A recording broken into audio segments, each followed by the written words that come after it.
बॉलीवुड में कई ऐसी मूवीज हैं जो ऑस्कर डिजर्व करती थी, लेकिन कुछ मूवीज फ्लॉप थी तो कुछ कम प्रमोशंस की वजह से लोगों तक नहीं पहुंची।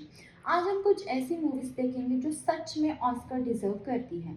नंबर वन है 2013 में आई लंच बॉक्स मूवी, जिसमें इरफान खान और निमृत कौर लीड पर है। ये एक मूवी नहीं है, it's an Indian emotions packed in a डब्बा। हाउसवाइफ लीला जो अपने पति से अटेंशन पाना चाहती है, और दूसरी तरफ साजन इरफान खान का कैरेक्टर गलती से लीला का डब्बा साजन के पास चला जाता है, और साजन और लीला एक दूसरे को चाहने लगते हैं। But it's different here. The love isn't like what you expect it to be. This love has those Indian values attached to it. It has some limitations which are applied by a society.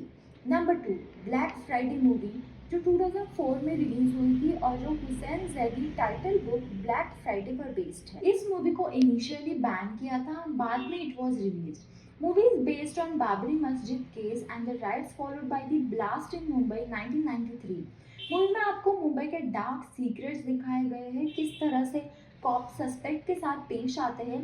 Dawood Ibrahim का एक छोटा scene भी movie में है।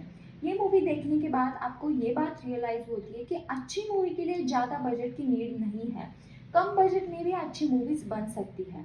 Number three, उड़ान movie. I think ये movie बहुत underrated है just because it did not have any popular Bollywood kid in it. But trust me, casting is perfect and this is not a movie, it's a masterpiece. ये कहानी है एक लड़के की जिसका नाम रोहन है, और जिसे बोर्डिंग स्कूल से रस्टिकेट किया है, and now he is forced to return to his dad, जो रोहन के लाइफ से 8 साल से गायब है। रोहन को ये तक नहीं पता कि उसका एक छोटा भाई भी है जिसका नाम अर्जुन है। रोनित रॉय ने रोहन के फादर का रोल प्ले किया है, और रोनित ने एक अब्यूसिव फादर का रोल इतना अच्छा प्ले किया है कि जब वो रोहन के पास होते हैं तो हमें डर लगता है। रोहन के ड्रीम्स अलग है और उसके पापा के ड्रीम्स अलग है। This is must watch movie.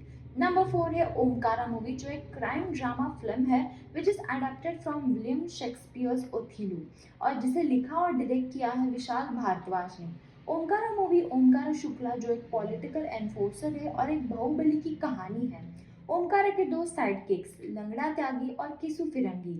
लंगड़ा त्यागी और किसु फिरंगी who in due course of time face each other with conflicting interests and events and twists that unfold thereafter. Omkara is definitely one of the finest film of this century. When it comes to Hindi cinema, powerful performance, music, engaging storytelling, Omkara में सब top notch है। विशाल भारद्वाज की one of the best film है। Number five, Sardar Udham, जिसे सुजीत सिरकर ने direct किया है, और ये मूवी सरदार उधम सिंह के रेवोल्यूशनरी लाइफ पर बेस्ड है। यंग उधम सिंह की लाइफ जब वो पंजाब में थे, और फिर जब वो अपने मिशन के लिए देश के हर एक पार्ट्स में थे। The transition through different phases of his life was smooth. Sardar Udham Singh के लाइफ को फ्लैशबैक में दिखाया गया है, and the sub plot is based on massacre that took place in Jallianwala Bagh, Amritsar. Number six, a Wednesday movie, जो एक्शन थ्रिलर फिल्म है और जिसे नीरज पांडे ने डायरेक्ट किया है। एक कॉमन मैन जो मुंबई पुलिस कमिश्नर को बॉम्ब ब्लास्ट के बारे में बताता है, और बदले में उसे 4 टेररिस्ट चाहिए। पहले तो ये कॉमन मैन टेररिस्ट ही लगता है, लेकिन बाद में जब स्टोरी रिवील होती है तब पता चलता है कि कॉमन मैन सिस्टम से परेशान होकर ये सब कर रहा है। टेररिस्ट को इतनी अच्छी फैसिलिटीज क्यों दी जा रही है, उनको सजा क्यों नहीं मिलती, ये कॉमन मैन का सवाल है। Number seven, gangs of Wasseypur. वैसे तो गैंग्स ऑफ वासेपुर पार्ट 1 और पार्ट 2 दोनों की शूटिंग एक साथ ही हुई थी, लेकिन इतनी बड़ी फिल्म रिलीज नहीं कर सकते, इसे डायरेक्टर अनुराग कश्यप ने इस epic black comedy crime film को पार्ट्स में रिलीज किया।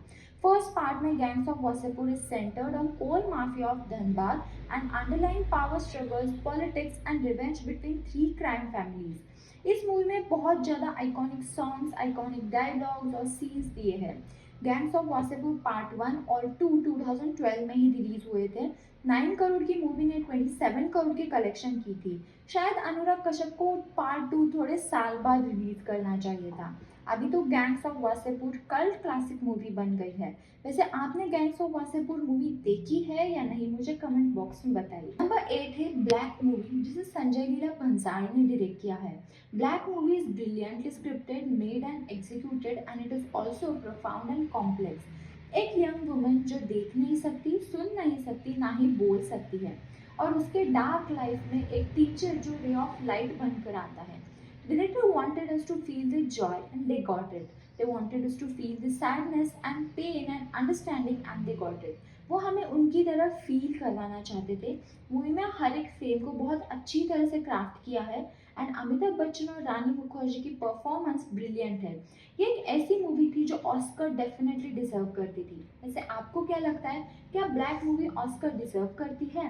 नंबर 9, रंग दे बसंती मूवी। ये एक ऐसी मूवी है जिसे देखकर आप अपने इमोशंस कंट्रोल नहीं कर पाओगे। जिस देश की आज़ादी के लिए बहुत लोगों ने अपनी जान कुर्बान कर दी, क्या आज वो देश सच में आज़ाद है या नहीं? या फिर हम सब गंदी पॉलिटिक्स में फंस चुके हैं जो धीरे धीरे हमारे देश को बर्बाद कर रहा है। मूवी में कुछ दोस्तों की कहानी दिखाई है जो एक फॉरेनर्स की मदद करते हैं, जो फॉरेनर इंडियन फ्रीडम फाइटर्स पर डॉक्यूमेंट बनाना चाहती है। धीरे धीरे उन दोस्तों को ये रियलाइज होता है कि आज भी इंडिया स्वतंत्र नहीं है, हम एक गंदी पॉलिटिक्स में फंसे हुए हैं और वो सब सिस्टम के अगेंस्ट लड़ते हैं। वैसे रंग दे बसंती मूवी को ऑस्कर के लिए सिलेक्ट किया था, बट रंग दे बसंती ऑस्कर के रेस से बाहर हो गई। लेकिन ये मूवी भी ऑस्कर डेफिनेटली डिजर्व करती थी। Number 10, my name is Khan movie, जो कम्युनिटी पर बेस्ड थी। सभी मुस्लिम्स गलत नहीं होते और सभी मुस्लिम टेररिस्ट भी नहीं होते, ये मैसेज हमें इस मूवी से मिलता है। रिजवान का कैरेक्टर जिसे शाहरुख खान ने प्ले किया है, इट्स अमेजिंग। मतलब वो कैरेक्टर कितनी सारी कठिनाइयों से गुजरता है और उसका मंदिरा के लिए प्यार हार्ट टचिंग है। नंबर 11 है मसान मूवी। मसान ये नाम शमशान वर्ड से डिराइव्ड है, विच मीन्स क्रीमेटोरियम। मसान में सर्कल ऑफ लाइफ और सोसाइटी के प्रॉब्लम्स दिखाए हैं। मूवी में रियल और raw side of society through middle class views को दिखाया है। तो अलग अलग स्टोरीज पैरेलली चलती है और एंड में आपस में मिल जाती है। ये मूवी हमें ये बताती है कि नो मैटर लाइफ हमें कहाँ भी ले जाए, जिस भी सिचुएशन में अंधेरे में there is always a hope, always light. और कभी कभी हमें ये पता नहीं होता कि हमारे बगल में जो आदमी बैठा है वो किस किस सिचुएशन से गुजर रहा है। और मूवी में एक्टर्स की परफॉर्मेंस एक्सीलेंट है। Number 12, Tumbbad movie. ये सबसे अंडररेटेड मूवी है। ये मूवी जब थिएटर्स में रिलीज हुई तब इतनी ज़्यादा नहीं चली, लेकिन जब ऑनलाइन आई तब लोगों ने इसे बहुत ज़्यादा पसंद किया। तुम्बाड़, ये मूवी शुरू होती है तुम्बाड़ के गांव से।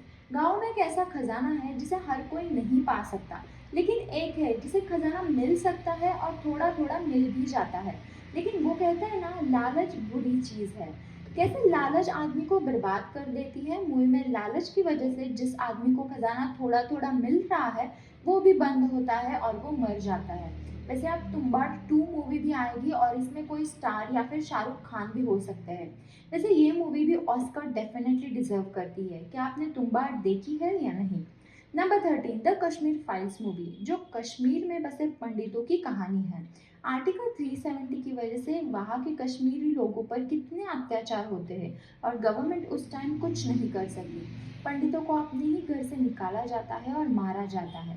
तो ये थी कुछ मूवीज़ जो डेफिनेटली ऑस्कर डिजर्व करती है। आपके हिसाब से और कौन सी ऐसी मूवीज़ है जो ऑस्कर डिजर्व करती है, मुझे कमेंट बॉक्स में ज़रूर बताइएगा।